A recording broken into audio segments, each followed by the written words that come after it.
The wind howled across the gray surface of the moon, carrying dust that looked like ash. Nothing grew here naturally. Nothing lived here except the humans who had built their small colony in the shadow of dead mountains. The settlement looked sad and broken, like someone had dropped pieces of metal from space and forgot to clean them up.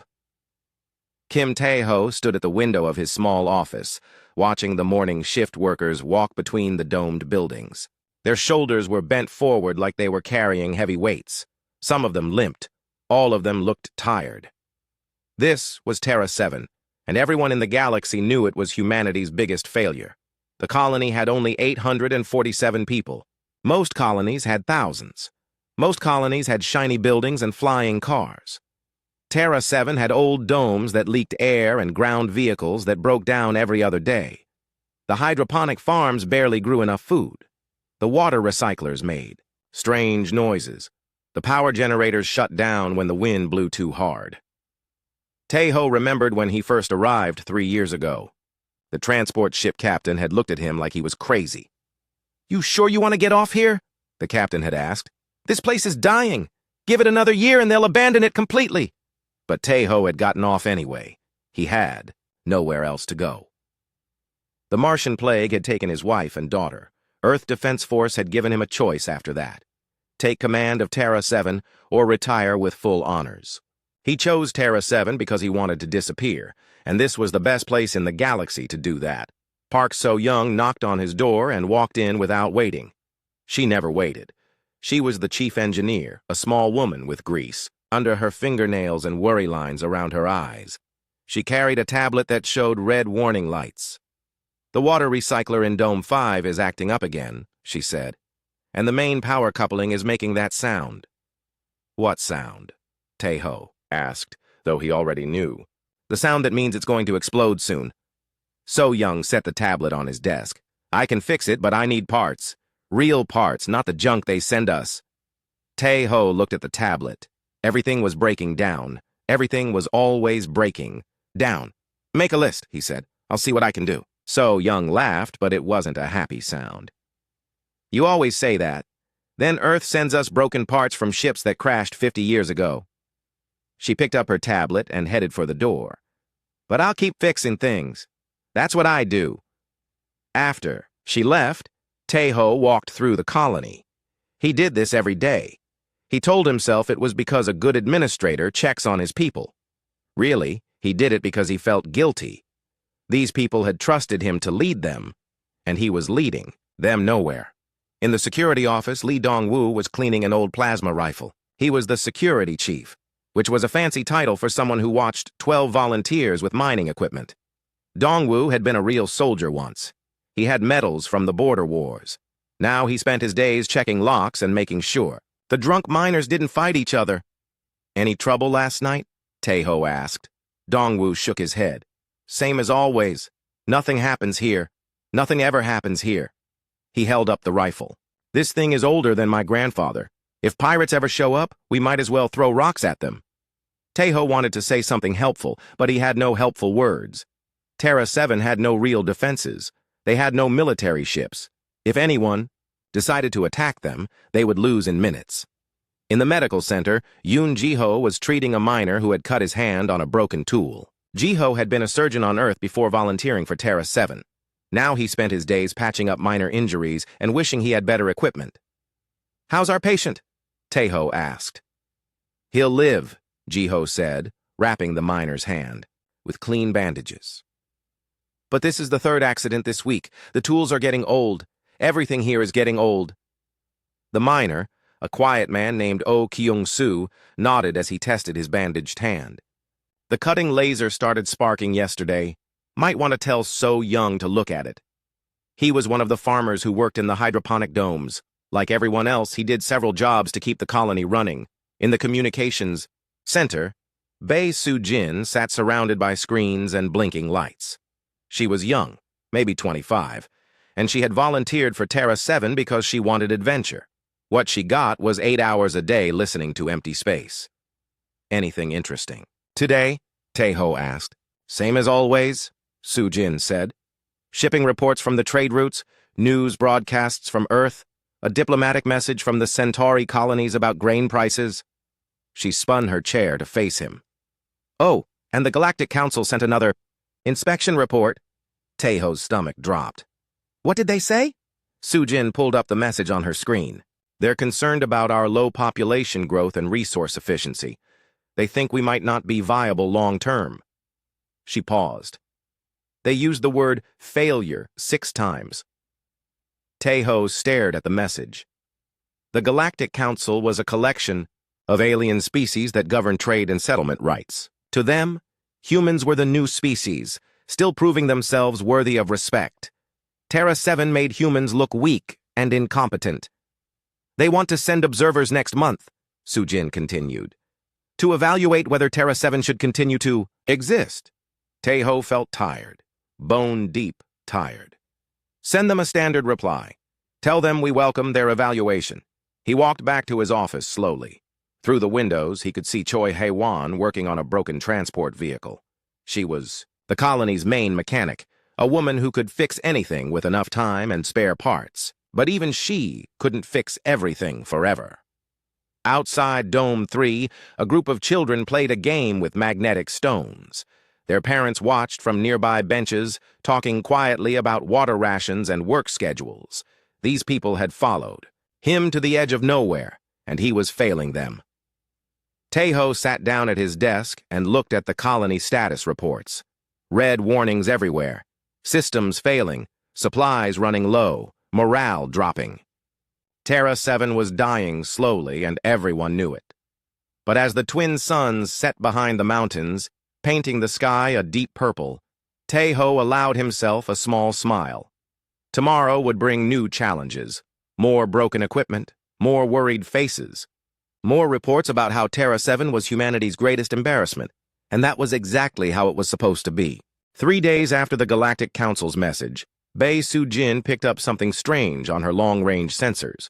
She was working the night shift, half asleep over a cup of bitter coffee, when the screen started showing movement near the edge of their star system. At first, she thought it was space junk or an asteroid field. The signatures were too far away to read clearly, but as the hours passed, the objects moved in formation.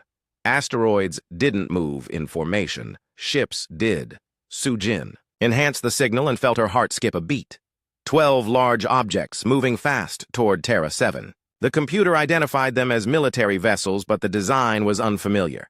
Not human, not from any species she knew. She called Kim Tae-ho immediately. "Administrator, you need to see this," she said when he answered his communicator.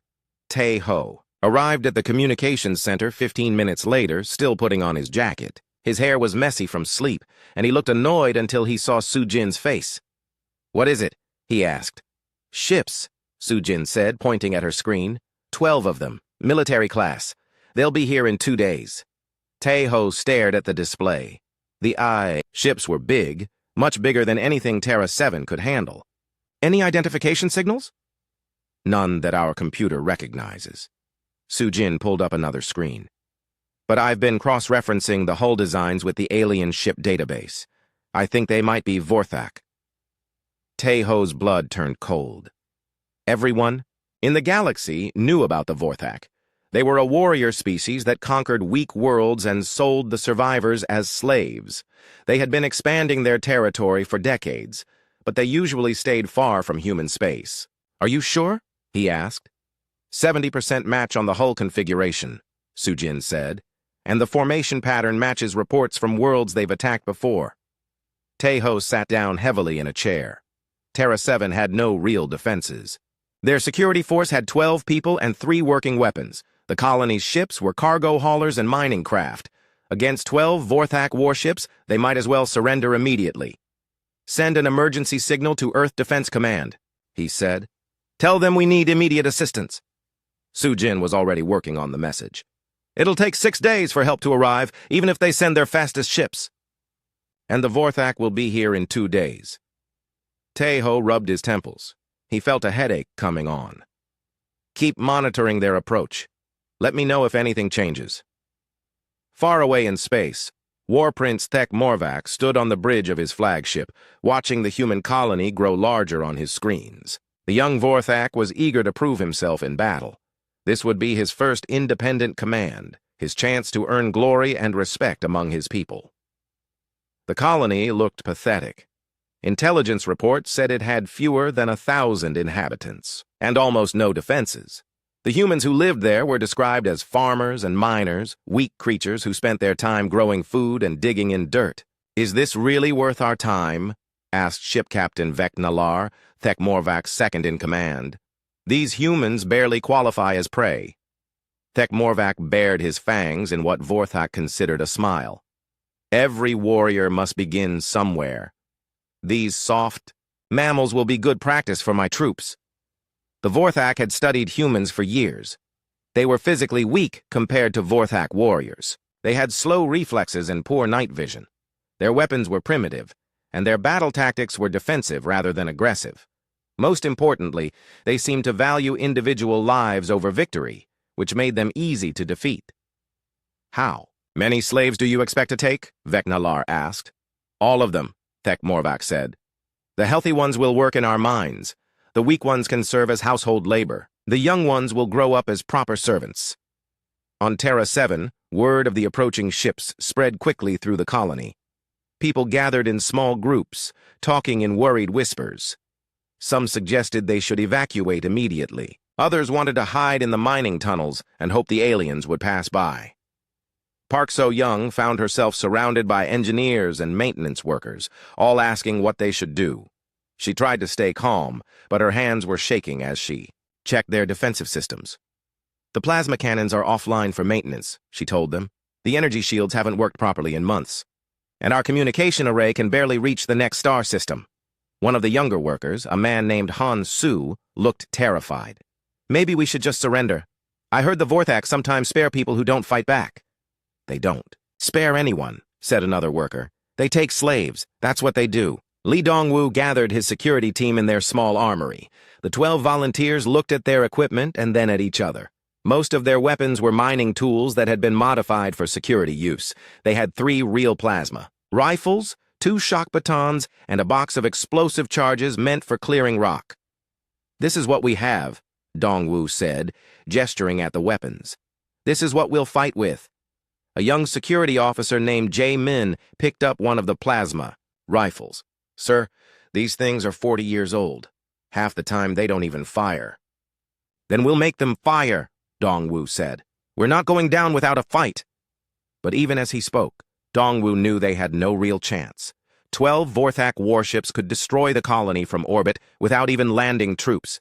If they chose to attack directly, it would be over in minutes.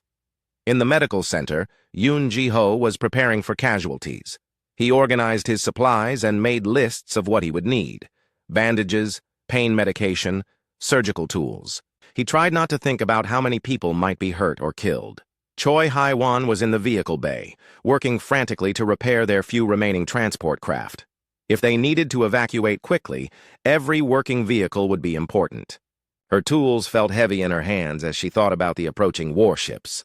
Oh Ki-young-soo helped other farmers secure the hydroponic domes. They moved the most valuable plants to protected areas and backed up the genetic seed banks. If the colony survived, they would need to rebuild.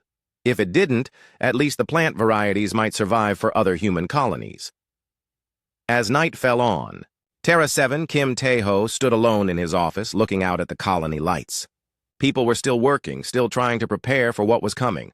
They trusted him to find a solution, to save them somehow.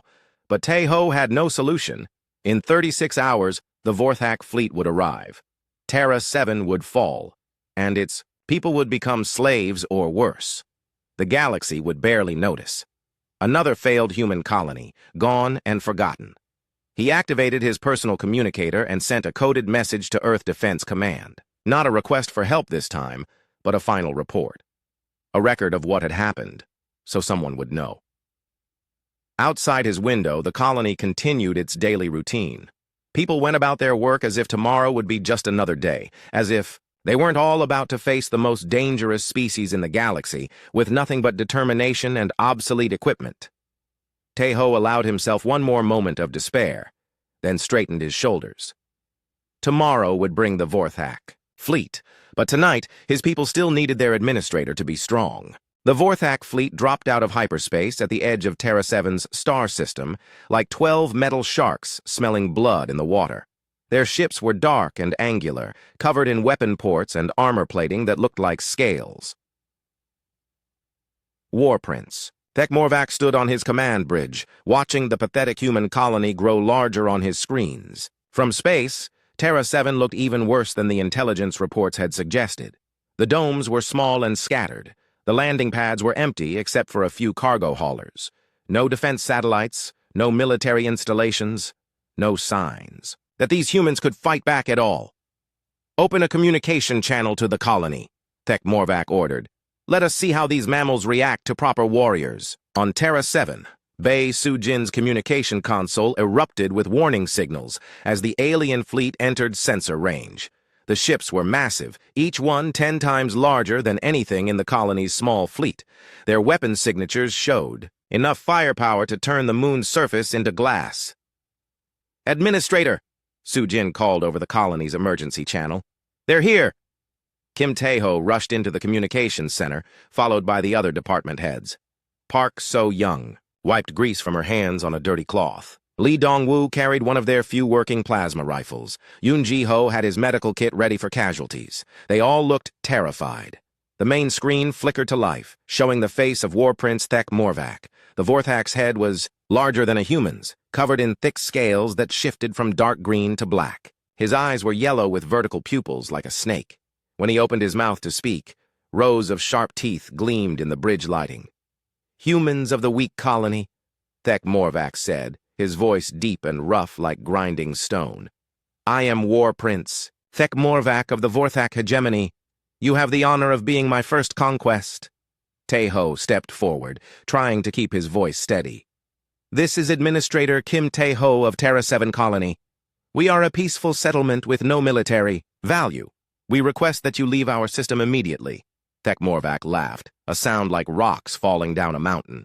"Leave. Little mammal, you misunderstand your situation. I offer you the chance to surrender with honor. Submit to Vorthak rule, and you will become valued slaves in our empire. Resist, and you will die slowly." Behind Tae-ho, Park So-young made a small whimpering sound. Lee Dong-woo gripped his rifle tighter, but his knuckles were white with fear. Yoon Ji-ho looked like he might be sick. "Please," Tae-ho said, and his voice broke slightly. "We're just farmers and miners. We have children. Here, families, we can't give you anything valuable." "You can give me your obedience," Thekmorvac replied, "and your labor. Humans are weak, but you can work in mines and factories. Your young will grow up as proper servants. This is more mercy than most species receive." The War Prince paused, studying Tae-ho's frightened face. "You have 1 hour to decide. Surrender, or face the wrath of Vorthak warriors. Choose wisely, little mammal." The communication ended, leaving the Terra 7 command staff in shocked silence. "1 hour," Sujin whispered. "What do we do?" Tae-ho looked around at his people. They all seemed to be waiting for him to make a miracle happen.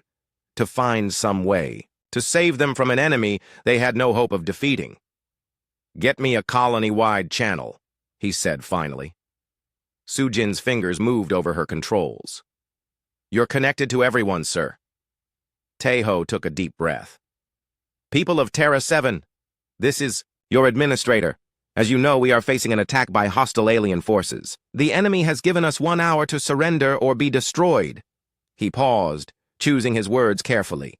"I will not order anyone to fight. I will not ask you to die for this colony. But I will not surrender our people to slavery either." Across the colony, people listened to their administrator's words. In the hydroponic domes, farmers like Oh Kyung-soo stopped their work. In the workshops, mechanics like Choi Hai-won put down their tools. In the medical center, staff members gathered around Yoon Ji-ho. "If anyone wants to try to escape," Tae-ho continued, "take the emergency shuttles and run. Maybe some of you can reach the outer planets before they catch you. If you choose to stay, then we fight. We probably can't win, but we'll make them. Pay for every meter of ground they take." The channel went silent. Then, one by one, people began responding. "Administrator," came Oh Kyung-soo's voice from the farming domes. We're not running. Terra 7 is our home. Engineering section staying put, Park So-young added, though her voice still shook. Someone has to keep the power on. Medical is ready, said Yoon-ji-ho. We'll patch up whoever needs it. Security team isn't going anywhere, Lee Dong-woo reported. We've got 12 volunteers with mining equipment and bad attitudes. Similar responses came from across the colony. Out of 847 people, only 32 chose to take the escape shuttles. The rest prepared to fight with whatever they had.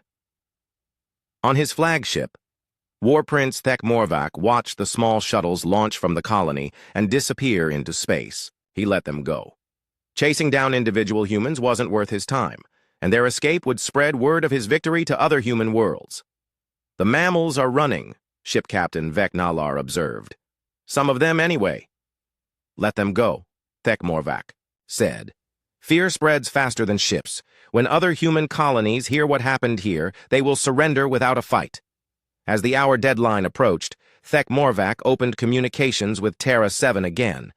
The same frightened human administrator appeared on screen surrounded by his pathetic staff. Have you decided, little mammal? The War Prince asked. Tae-ho straightened his shoulders, trying to look braver than he felt. We will not surrender. Terra 7 stands free. Thek Morvac showed his teeth again. Then you have chosen death. I will make it quick out of respect for your foolish courage. Wait, Tae-ho said quickly. If you're going to kill us anyway, why not make it interesting? Your troops against ours, on the ground. Warrior to warrior. Surely Vorthak fighters aren't afraid of human farmers? The War Prince considered this. Orbital bombardment would be quick and efficient, but it would also destroy the colony's infrastructure. Ground assault would preserve buildings and equipment, while giving his troops valuable combat experience. You seek to delay your death, Thek Morvac said. But very well. I will honor your request for warrior combat. My troops will land in 1 hour. Prepare to meet true fighters, little mammals. The communication ended again, and Tae-ho turned to his staff. For just a moment, his frightened expression slipped, replaced by something that looked almost like satisfaction. Well, he said quietly, that worked better than expected. Park So-young stared at him. Worked? Sir, we just convinced 12,000 alien warriors to come down and kill us personally. Tae-ho walked to the window and looked out at the colony. People were moving between buildings, carrying equipment and supplies, but they weren't running in panic anymore. They moved with purpose, like they had jobs to do. Su-jin, he said without turning around. Send a coded burst transmission to Earth Defense Command. Authorization code 77 Alpha. Su-jin's fingers hesitated over her controls. Sir, that's not a distress code. That's... I know what it is, Tae-ho said calmly. Send it. As the message shot into space toward Earth, Kim Tae-ho allowed. Himself a small smile. The Vorthak had just made the biggest mistake in their species' long history of conquest. They had chosen to fight humans on the ground. The first Vorthak dropships entered Terra 7's atmosphere like falling meteors, their heat shields glowing bright orange against the gray sky. War Prince Thek Morvac had sent down 2,000 of his finest warriors, armed with plasma cannons and energy shields. They expected to overwhelm the human colony in minutes. On the ground, the colonists watched the enemy ships descend. But something strange was happening across Terra 7. The broken-down domes were suddenly humming with power. Equipment that had been gathering dust for months was coming online. And the frightened farmers and miners were moving with military precision. Kim Tae-ho stood in what had appeared to be the colony's simple communications center. But the walls were sliding away now, revealing banks of advanced computers and tactical displays that no mining colony should possess. His voice was calm and steady as he spoke into his headset. Artemis online, he said. All stations report status. Engineering systems at full power, Park So-young replied, and her voice no longer shook with fear. Around her, machines that had looked like broken water recyclers were transforming into weapons fabrication units.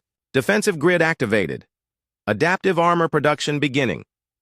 Security teams in position, Lee Dong-woo reported from what had seemed like a simple storage building, but was now clearly a military command bunker. All personnel equipped and ready. Across the colony, the transformation was breathtaking. Fake rock formations split open to reveal missile launchers, Hidden panels in the ground slid back to show energy cannons. The broken landing pad suddenly bristled with defensive turrets that had been camouflaged as maintenance equipment. The first Vorthak dropship touched down outside the colony perimeter. Its massive doors opened, and armored warriors poured out, roaring battle cries that could be heard across the landscape. They were huge creatures, each one nearly 3 meters tall, covered in natural scales and artificial armor. Their plasma weapons could cut through solid steel. Thek-Morvac watched from his flagship as his troops deployed in perfect formation. The humans had nowhere to run now. This would be a massacre, exactly as it should be. Then the humans opened fire. The first wave of defensive fire came from positions the Vorthak sensors hadn't detected. Energy beams struck with surgical precision, not trying to kill the warriors but targeting their weapons and communication equipment. Plasma cannons exploded in alien hands. Armor systems shut down. Command radios went dead. "What is this?" Thek-Morvac snarled at his ship's tactical officer. "Where are these weapons coming from?" "Unknown, War Prince," the officer replied, studying his screens in confusion. "Our sensors show no military installations on that moon."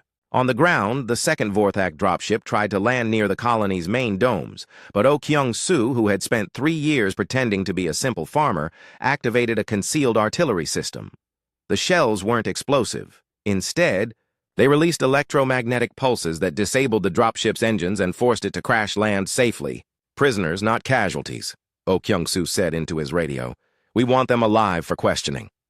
The surviving Vorthak warriors from the first ship tried to advance toward the colony. They had trained for this kind of assault for decades, but their enemies seemed to know every move they would make before they made it. Lee Dong-woo led his security team out to meet them. But these weren't the 12 frightened volunteers with mining equipment that the Vorthak expected. They wore advanced combat armor that adapted to incoming fire, turning plasma beams aside like water. Their weapons fired projectiles that sought targets with electronic brains, following fleeing warriors around cover. "This is impossible," one Vorthak commander growled to his troops. "Humans don't fight like this." But they did. The colonists moved like they had been training together for years, which they had. Every apparent weakness had been carefully planned. Every system failure had been part of an elaborate deception. Choi Hai-wan emerged from what had looked like a vehicle repair garage, now revealed as a military workshop. Behind her rolled machines that looked like maintenance robots but fired nets of energy that wrapped around Vorthak warriors and held them immobile. Her broken transport vehicles were actually armored personnel carriers equipped with non-lethal capture systems. In the medical center, Yoon Ji-ho wasn't treating casualties. He was monitoring an advanced computer system that analyzed Vorthak biology in real time, identifying weaknesses and developing countermeasures. Within minutes, he had created frequency patterns that disrupted Vorthak nervous systems, causing temporary paralysis instead of death. "Stun settings are optimal," he reported to the command center. "Enemy troops are being neutralized without permanent harm." The third and fourth Vorthak dropships tried to land on the far side of the colony, away from the unexpected defenses. But Bae Soo-jin had been tracking their approach since they left the motherships. Her communications array was actually an advanced sensor network that could predict landing zones hours in advance. "Incoming at grid 77, she announced. "Defensive systems ready." The dropships found themselves flying into clouds of microscopic machines that attached to their hulls and disrupted their navigation systems. The pilots fought to control their craft as the ship spun and crashed into empty areas that had been prepared as capture zones. On his flagship, War Prince Thek-Morvac watched his perfect assault plan fall apart in real time. Half his ground troops were captured or disabled. His remaining ships were being jammed by signals coming from the colony itself. Worst of all, the humans weren't just defending themselves. They were hunting his warriors like prey. "Get me a communication channel to the colony," he ordered. Kim Tae-ho's face appeared on the screen, but he looked completely different now. Gone was the frightened administrator. This man stood straight, wore a military uniform, and had the cold eyes of someone who had fought many battles. "War Prince Thek-Morvac," Tae-ho said calmly. "Are you ready to discuss surrender terms?" "Surrender?" Thek-Morvac's voice was filled with rage and disbelief. "You are mammals, weak creatures. How are you doing this?" "We're humans," Taeho replied simply.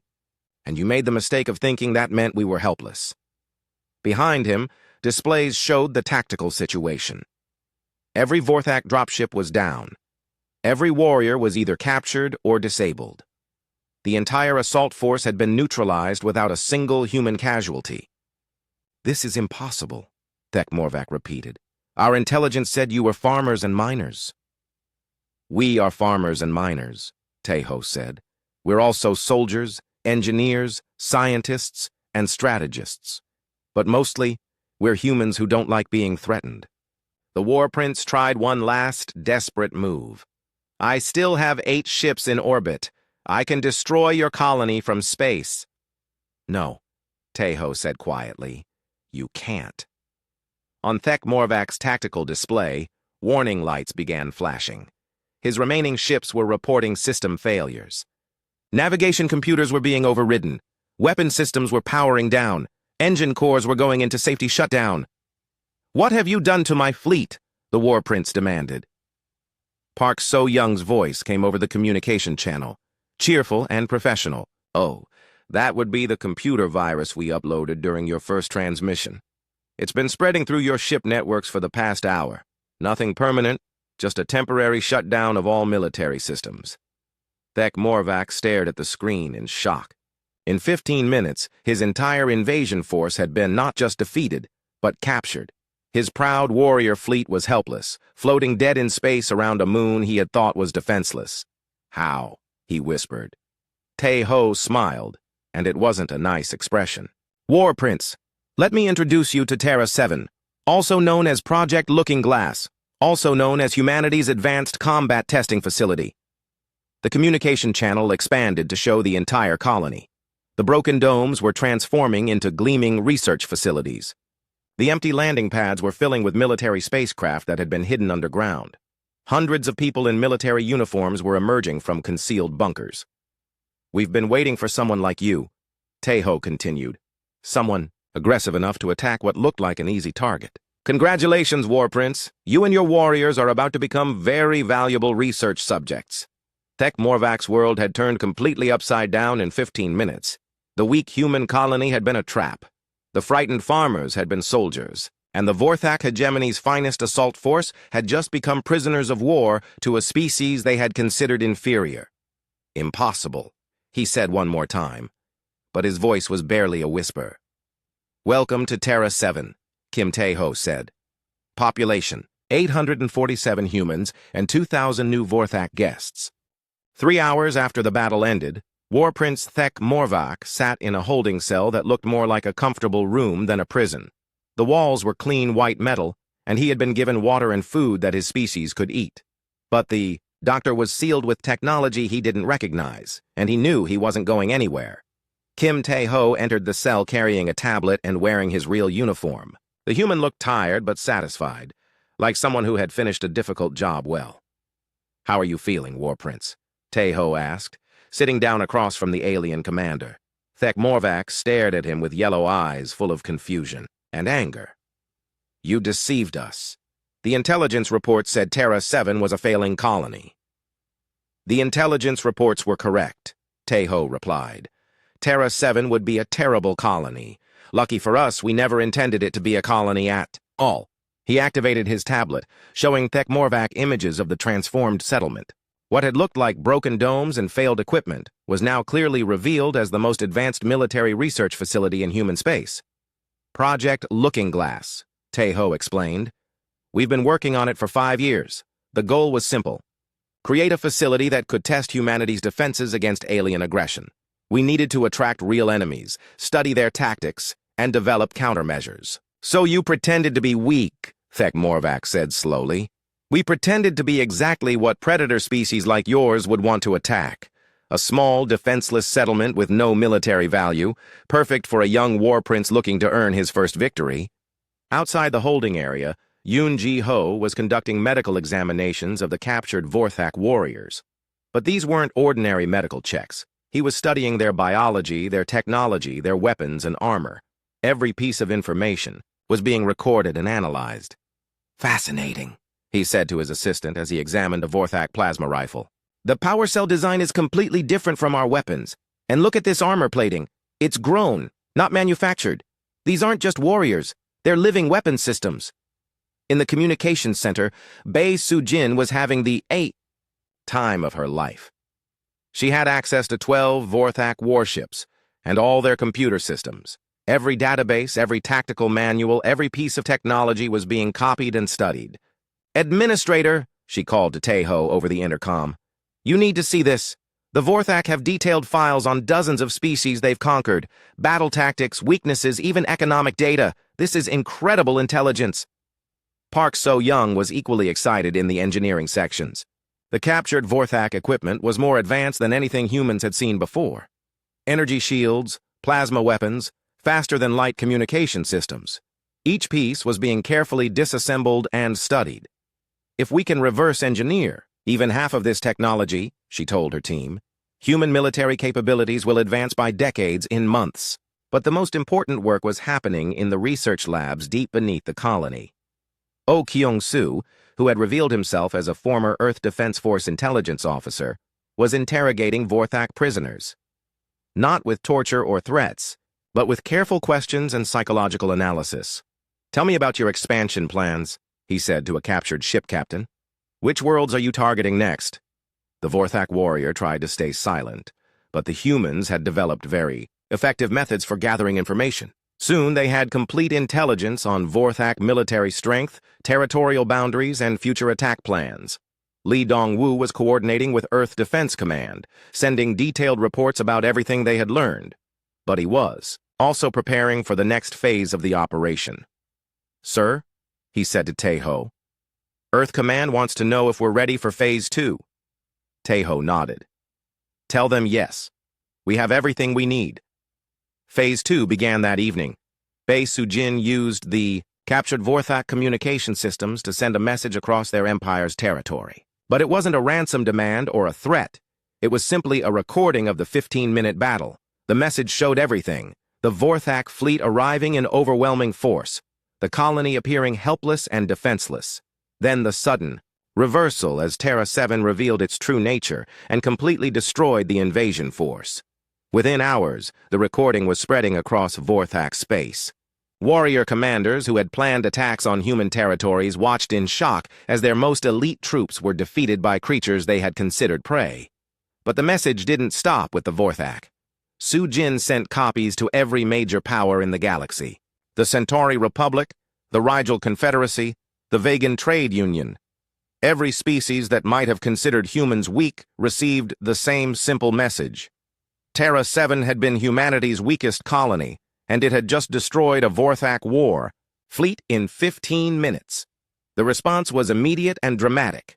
On Vorthak Prime, the ruling council met in emergency session. War Prince Thek Morvak's defeat was being discussed in every military facility across their territory.